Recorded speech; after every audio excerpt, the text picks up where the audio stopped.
Do you like this hall? I'm coming here for the first time. Sorry, please. मित्रों, केंद्रीय रक्षा मंत्री और Bharatiya Janata party की प्रखर प्रवक्ता श्रीमती सीतारमन जी आपको संबोधित करेंगे। बगल में हमारे राष्ट्रीय मीडिया प्रमुख नवनिर्वाचित सांसद श्री अनिल बलूनी जी हैं। मेरा सादर आग्रह होगा निर्मला जी से आपको संबोधित करें।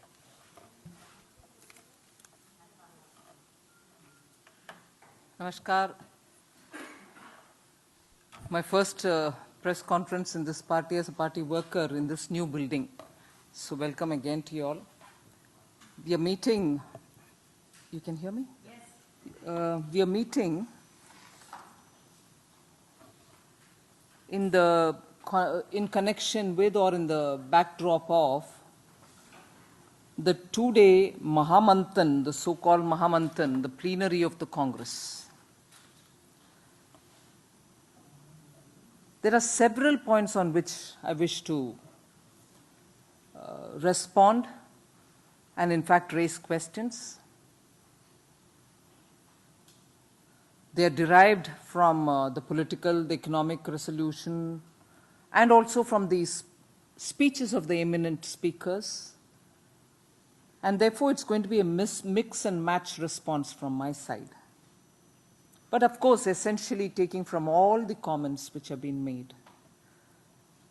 made largely by their party president and also the chairperson, if she's called that, Mrs. Sonia Gandhi, and briefly responding to the other speakers. I do not want to start, but I'm, for want of saying anything better to start with, I want to say, it sounds like a rhetoric of a loser.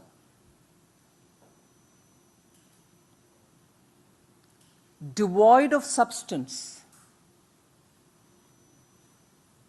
But yet, although it's devoid of substance, I would want to respond to some of the points that they've been raising, which are not substantial at all in a political debate, but still.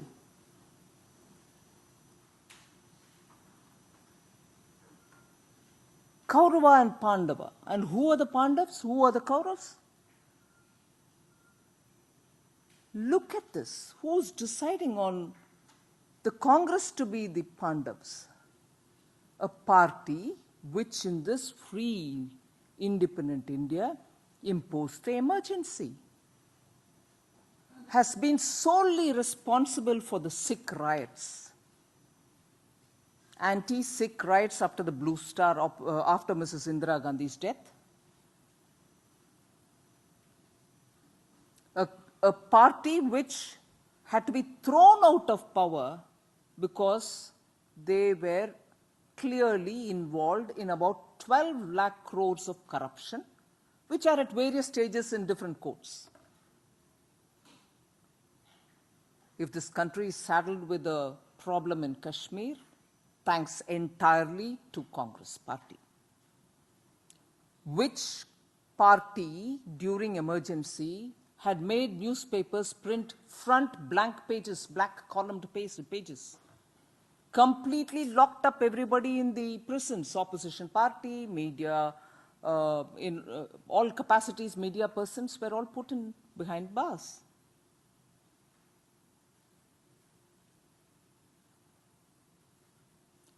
Also cried over terrorists' dead bodies. And a party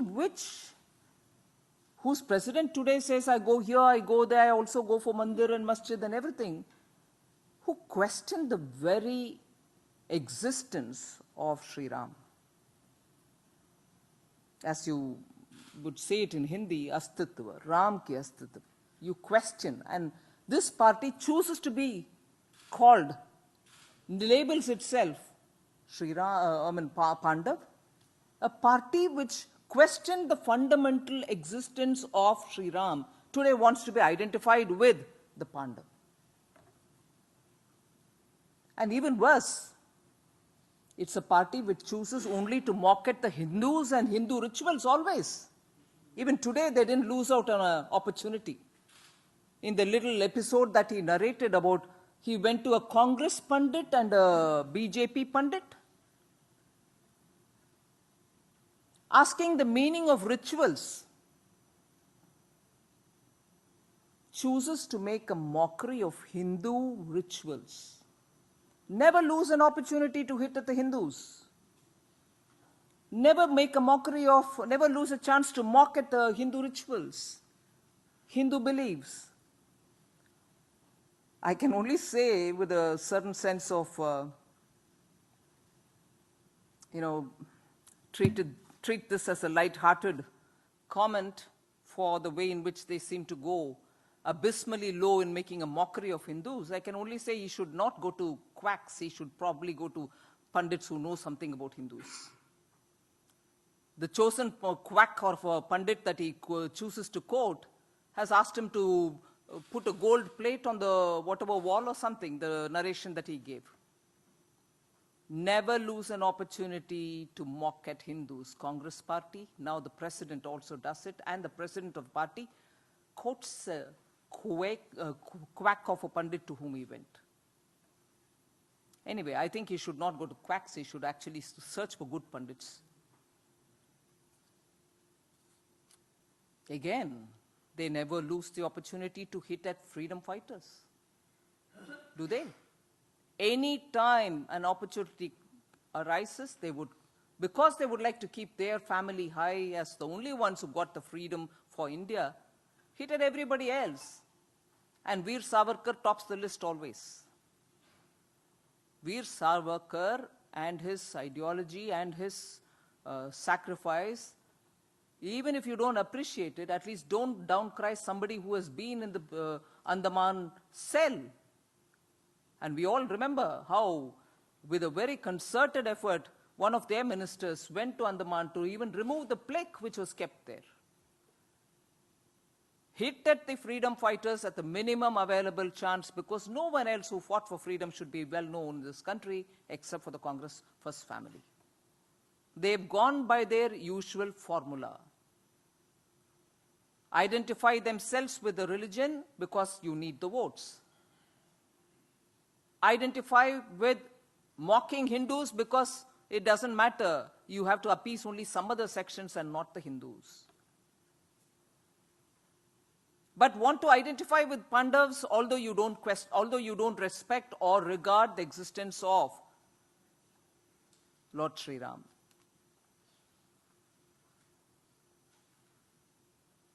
And this Manthan, although there are other points which I'll go into detail, the icing on the cake was the final remark which he passed, which the president of the Congress party passes. I'm astonished. Something to the effect of, BJP is continuously losing one after the other elections, and therefore Modi ji is worried and a scared man now, whereas we are winning one after the other elections. Something to this effect he concluded his speech with. How do you respond to this kind of a factually completely inappropriate conclusion? And this is Mahamanthan, imagine. This is Mahamanthan. They've concluded that BJP is losing election one after the other, whereas the Congress is winning, and as a result, Prime Minister Modi is scared. Just for record's sake, even if the two by-elections in UP that we lost, and on which the Chief Minister of Uttar Pradesh has come out and graciously said, yes, we've lost, we'll learn lessons out of it, but we know what cost it. Let's not miss the point. Congress lost its deposit in both these places. One after the other, they're winning elections. After losing a state government, they said they had a moral victory. Here they've lost the deposit. And he says one after the other, he's winning elections. And this is president of the Congress party. So, when I said it is a rhetoric of the loser, I'm not sure it is too far from truth. And you will certainly agree that it is a rhetoric of a loser. And that it has no substance, it's obvious. No substance in saying that we're winning election one after the other. Where, pray, where?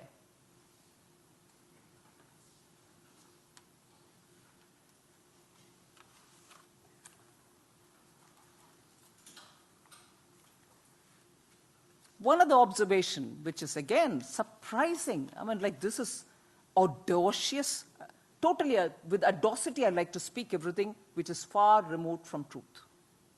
And you or the opposition party or anybody go about questioning me, it doesn't matter to me. On the judiciary, everybody, the people go to the courts for seeking justice. So he says, the president of the Congress party. And then says, under this government, the 4 judges have gone to the people seeking justice. His tendency to make a mockery of everything that he wants to refer to has not even left the judiciary. I think most of us have very clearly said that it is a matter of internal concerns of the judiciary, and it is for them to sort it out, and they shall sort it out. And here is the Congress president, without batting an eyelid, making a mockery of the judiciary. People go to the courts for justice, and here 4 judges have come to the public to seek justice. Is that what happened? I think all of us at that time responded with a lot more sense of responsibility, saying the judiciary is fully capable of handling it, and it is a matter of their internal concerns. No. Our Congress president would not stop at that. Mockery can be for anybody. I'll mock this, I'll mock that, I mock the judiciary, I'll mock Mr. Modi, I'll mock the government. So judiciary is also. From when on has the Congress party become the protector of judiciary's independence? From when on? Let me ask you this. From when on is the Congress party taking this position that they have to be defenders of the independence of judiciary? Do we have to remind ourselves about how Smt Indira Gandhi treated the judiciary just because one of the verdicts went against her? How did she treat the judiciary? And again, the Congress president also had a word of good advice for you all, the friends in the media. He said, oh, no, don't be afraid. I'm here to protect you all. We'll win and come, and after that, we'll take care of you. Media doesn't need to be taken care of. They're fully capable of taking care of themselves. They're independent. They shall be respected for their independence. And this country, we all know that they are the 4th pillar. And independence of the media and protector of the media too. The Congress president's father, Shri Rajiv Gandhi, in 1988, let's remind ourselves, in 1988, almost brought a bill, which was the Press Defamation Bill. I'm sure all of you will remember that. And later on, of course, they withdrew it because of the kind of protests which came from the media and fraternity and also from others. And during that phase, how many cases were put against the media? Hundreds of cases against the media.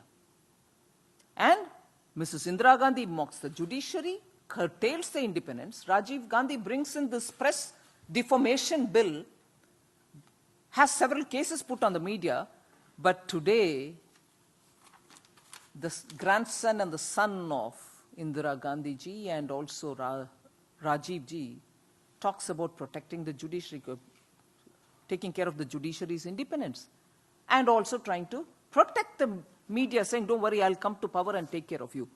Don't forget the Press Defamation Bill. That's the taking care that Congress has done for us.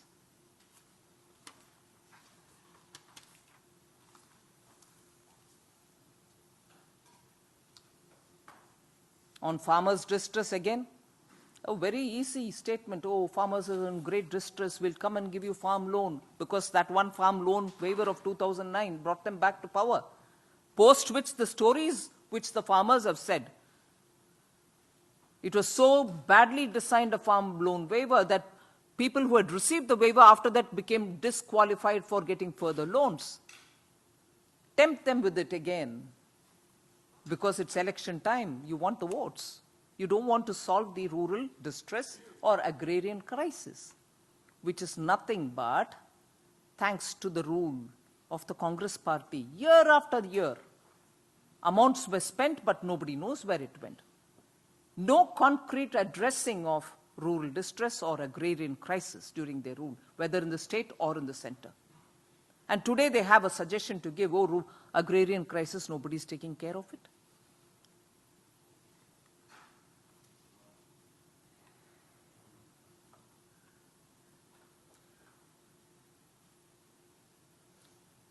Measures taken by this government to directly benefit those people who are in the rural areas who otherwise suffer because of corruption, and that using technology so that there's great transparency, whether it is the direct benefit transfer or whether it is Aadhaar linked, because identity linked benefit giving, cash going through digital means.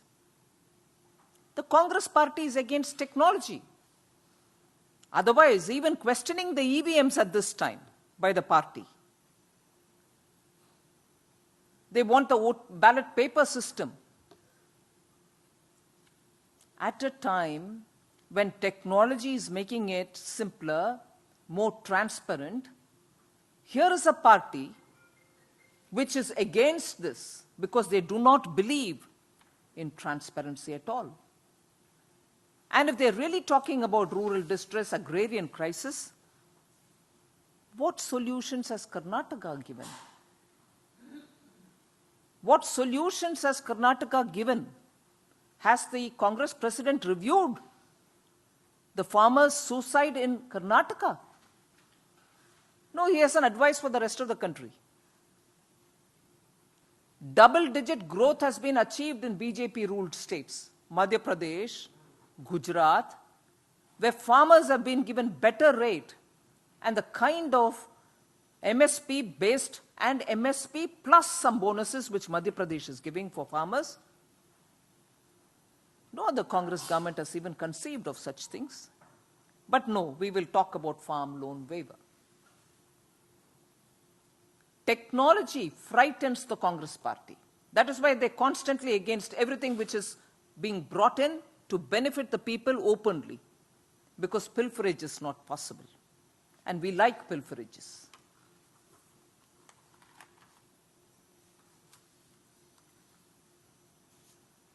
Of course, there are some speakers, senior leaders, who also spoke about how the Indian economy has been mismanaged, how demonetization has been affecting us. Let's not misunderstand. Congress party fully understands that these measures were clearly taken by the Modi government, by us, as an anti-black money drive. They do not want it. And that it has resulted in positive outcomes is seen in the fact that there has been an increase in tax collection. If tax collections are increased post the digitizing and also bringing in of GST, it proves the point that once into the system, things improve for everybody. Again, contempt dominates everything that the Congress party speaks. And in that again, Hindu or Hindu temples and Hindu temple related examples come out to their mind readily, don't they? For counting the money for the Reserve Bank, a suggestion has been made that the hundi collectors of Tirupati, the people who sit at the hundi and count the money in Tirupati Devasthanam, the temple of great reverence, should be, enrolled. Again, a mockery. I would have thought Maybe, again, as a light-hearted comment, I would like to say in reply, the Reserve Bank probably should recruit the Congress party to count black money. Those monies which have come, which are unaccounted for, and if counting, you need help, Congress is the best party for it. They should be called to count all those black money. The suggestion that has come from the former finance minister, that Tirupati Hundi accounting priests should be contacted by the Reserve Bank, is just a mockery of the Hindus. Instead, they should offer themselves to the Reserve Bank, saying, we'll count it for you because we are familiar with counting black money.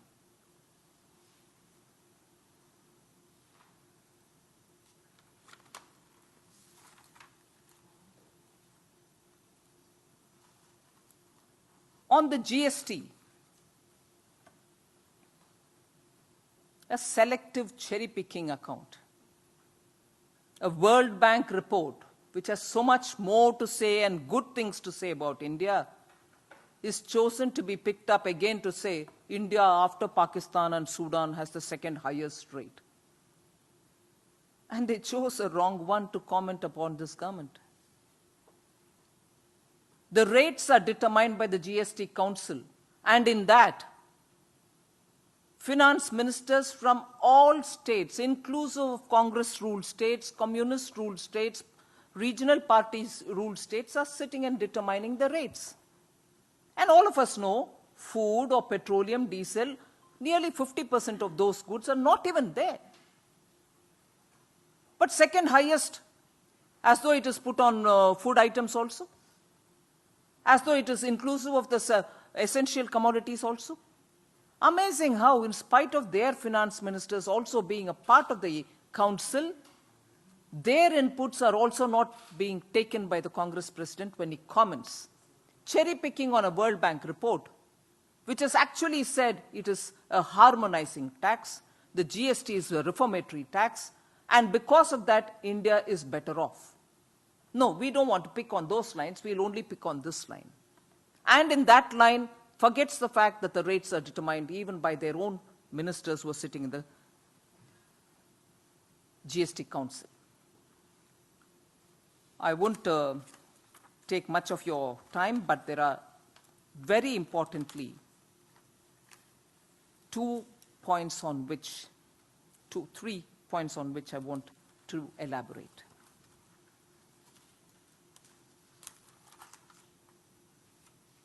It's astonishing that the Congress president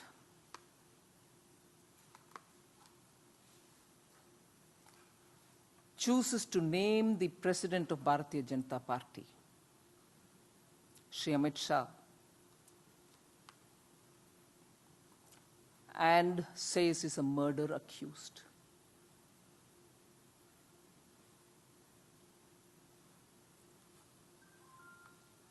He has been cleared by a court.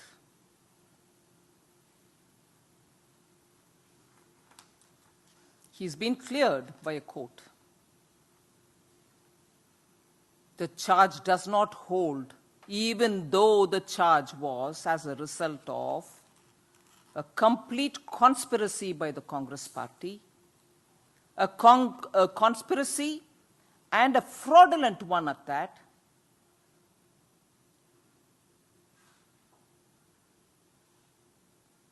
for want of a better word and a quick word in English I'm using, to fasana the president. Fasane ke liye.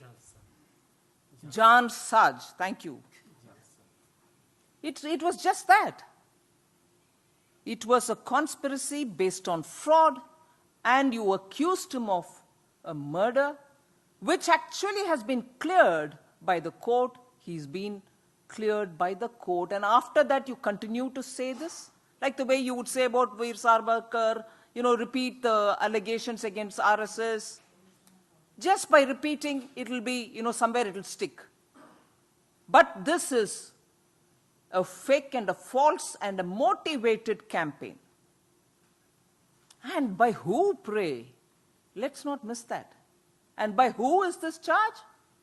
Somebody who's on bail, who's out on bail on a criminal conspiracy of fraud in the National Herald case. He's still out on bail. And he talks about an allegation which has been cleared by the court about our national president, Sri Amit Shah. He who's out on bail on a personal bond of 50,000 rupees talks about somebody who's been cleared by the court. And I must thank my friend here who reminded me that the Congress president probably is making sure that his personal bond is carefully protected and it's not lost out on, but his party is losing deposits everywhere. Personal deposit, bond deposit is being taken care of. But his party's deposits are being lost everywhere in every election. And such a leader, unfortunately for the Congress party, such a leader, in a sheer display of brazenness, accuses BJP's national president, on whom there is today no allegation, that has been cleared by the court. Look how much of a rhetoric of a loser continues in these 2 days. The rhetoric of a loser is there at every statement in which he is talking and making. Brazenness. The next thing about it. I want to read this out. I do not know if it is an exact quotation of what he said, but I'm sure all of you all can cross-check. He said something to this effect.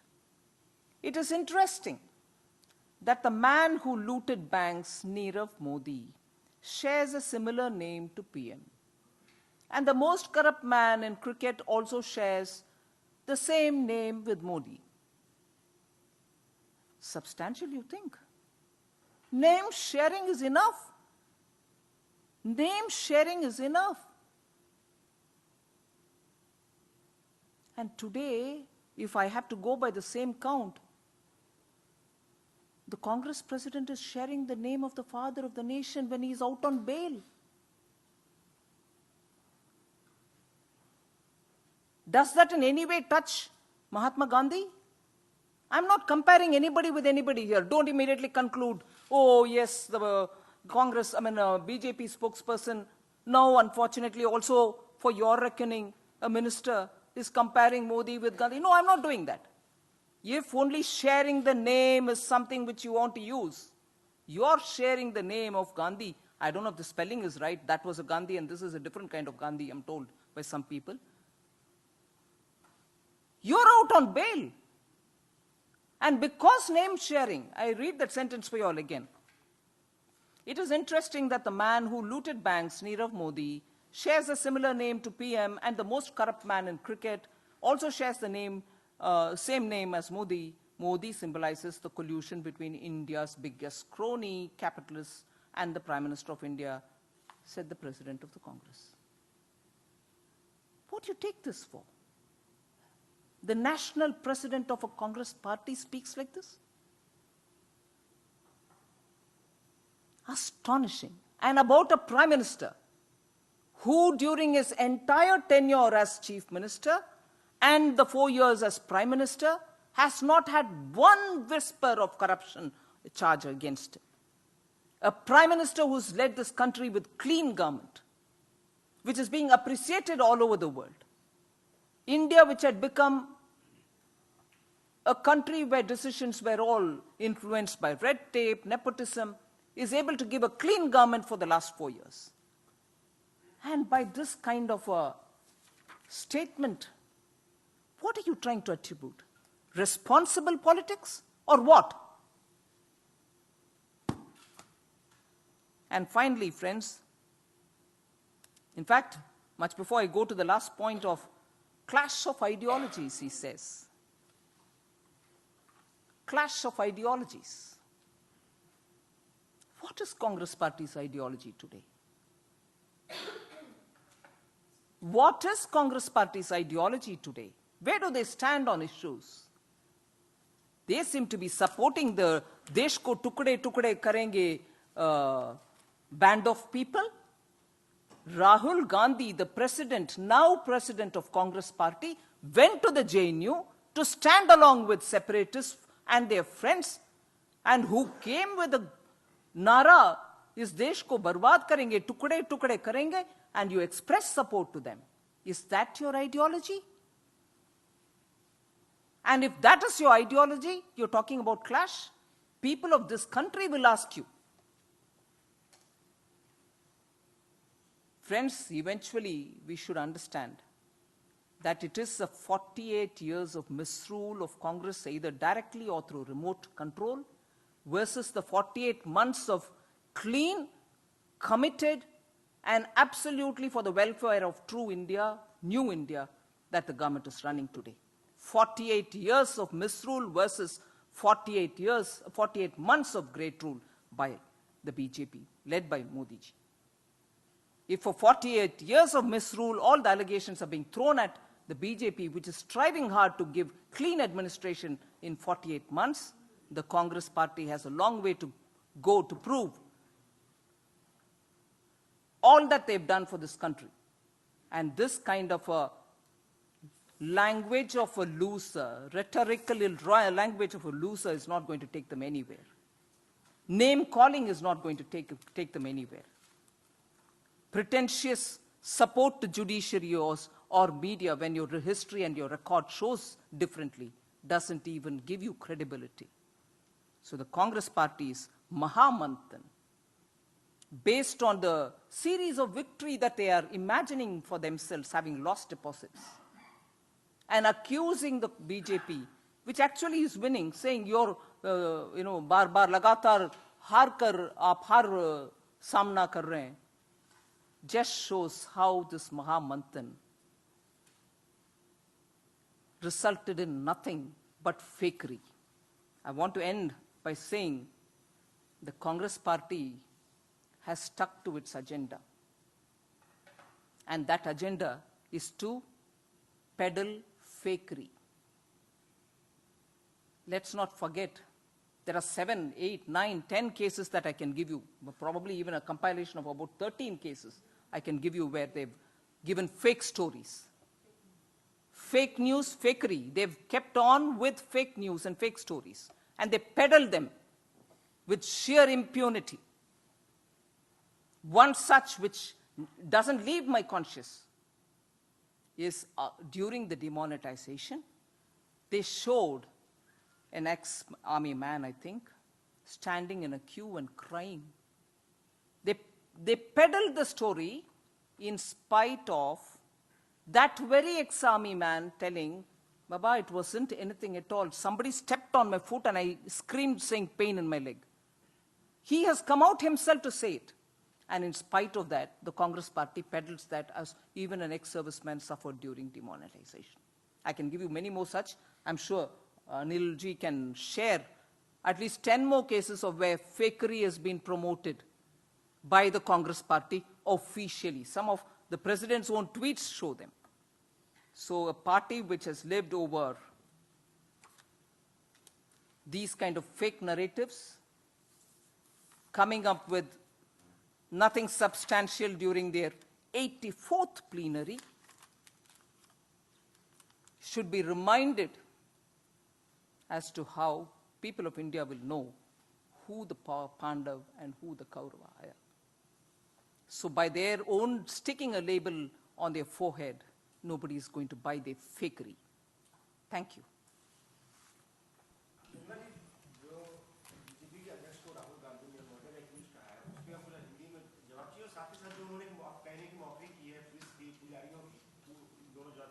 हाँ जी, बिल्कुल. मेरा हिंदी इतना अच्छा नहीं होगा, फिर भी मेरा भावना आप समझते हैं. कांग्रेस के अध्यक्ष श्री राहुल गांधी, भारतीय जनता पार्टी के अध्यक्ष श्री अमित शाह जी को मर्डर अक्यूज्ड के शब्द को उपयोग करते हुए रेफर किए हैं, जो कानूनन गलत है क्योंकि सीबीआई कोर्ट के द्वारा उनका बरी किया गया है.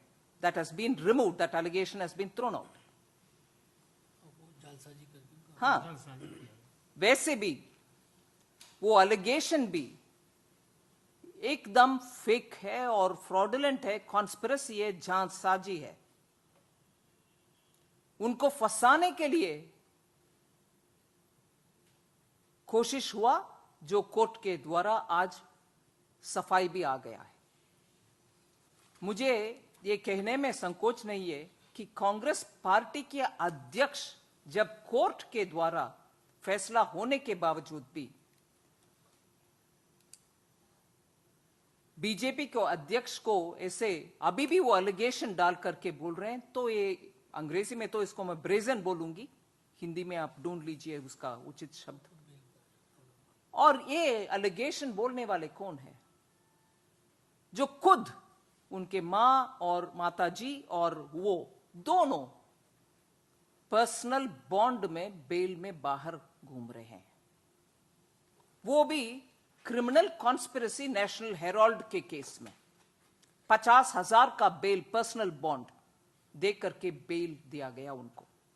जो खुद बेल में है वो डाल रहे हैं जिनके ऊपर एलिगेशन कुछ भी नहीं है, कोर्ट के द्वारा साबित हो गया है वो बात। आज आप देख लीजिए कितना झूठ पुलिंदा बोलने में वो माहिर है। मुझे डर लग रहा है कि अध्यक्ष कांग्रेस के द्वारा ही ऐसे बेबुनियाद बातों को सामने रखा गया है। और दूसरा क्या पूछ रहे थे?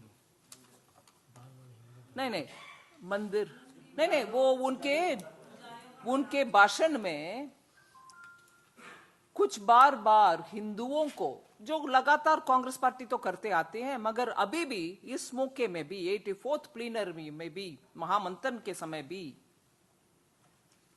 हिंदू धर्म को अपमान करने में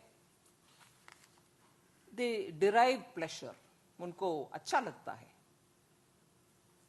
वो छोटा सा कहानी बोले, शायद कहीं एक मंदिर में गए जिसमें कांग्रेस के पुजारी बैठे हैं। कांग्रेस के पुजारी और हिंदू बीजेपी के पुजारी मैंने अभी तक मेरे जीवन में नहीं देखा, मगर उनको मिलता है ऐसे लोग, कांग्रेस के पुजारी और बीजेपी के पुजारी।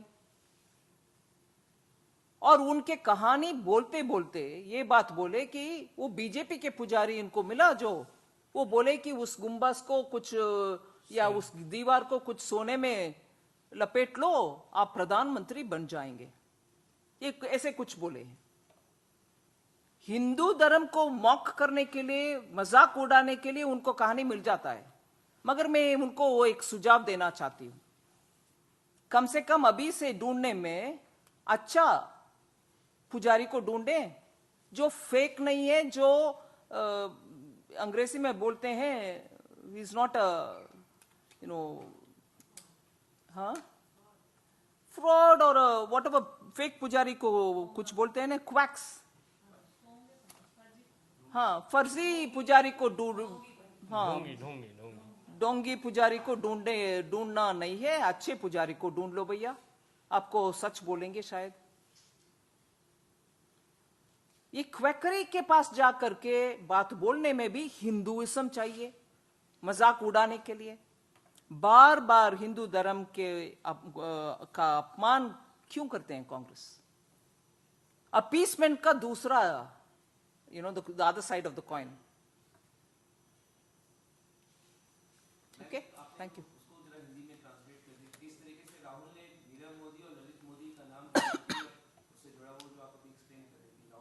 हाँ जी, सिर्फ नाम शेयर करने में उनको ये हुआ, अंग्रेजी में पढ़ के दिखाई आपको, कि prime minister is part of crony capitalism. मुझे डर लग रहा है कि ये बात बोलने में, क्योंकि वो तुरंत आप भी प्रश्न उठाएंगे, क्या मोदी जी को महात्मा गांधी के साथ आपने जोड़ दिया? ऐसे नहीं, मैं नाम के ऊपर ये चर्चा जो चल रही है उसके लिए मैं उदाहरण ले रही हूं, क्योंकि उनके नाम, क्षमा कीजिए, गांधी है।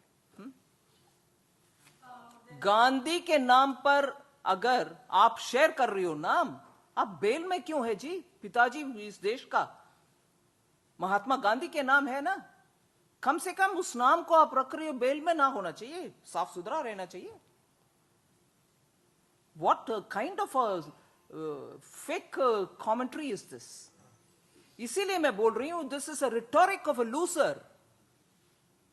What kind of an allegation are you throwing at a person who, as chief minister, लंबा दौरा था उनके, उसमें एक भी एलिगेशन उनके ऊपर नहीं था, नरेंद्र मोदी जी के ऊपर। और अभी प्रधानमंत्री 4 इयर्स से आपको इतना साफ सुथरा एडमिनिस्ट्रेशन दे रहे हैं, और उनके ऊपर ऐसे आई मीन अनसब्सटैंटिएटेड कुछ बातें बोलना बस गैर जिम्मेदाराना है।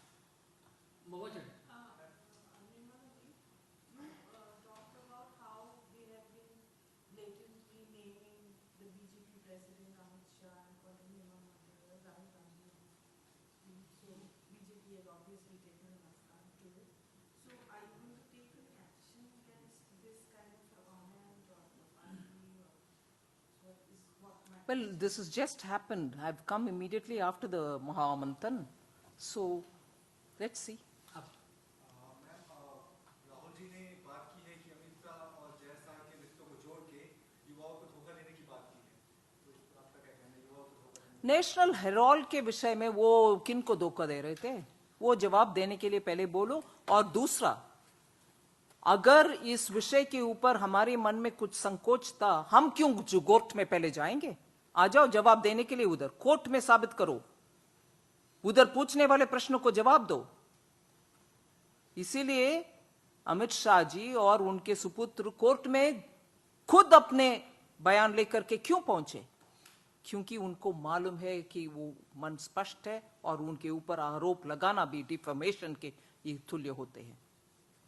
कोर्ट में जाकर के बात करो, बाहर ऐसे फैलाना नहीं है खबर। Thank you. बहुत बहुत धन्यवाद।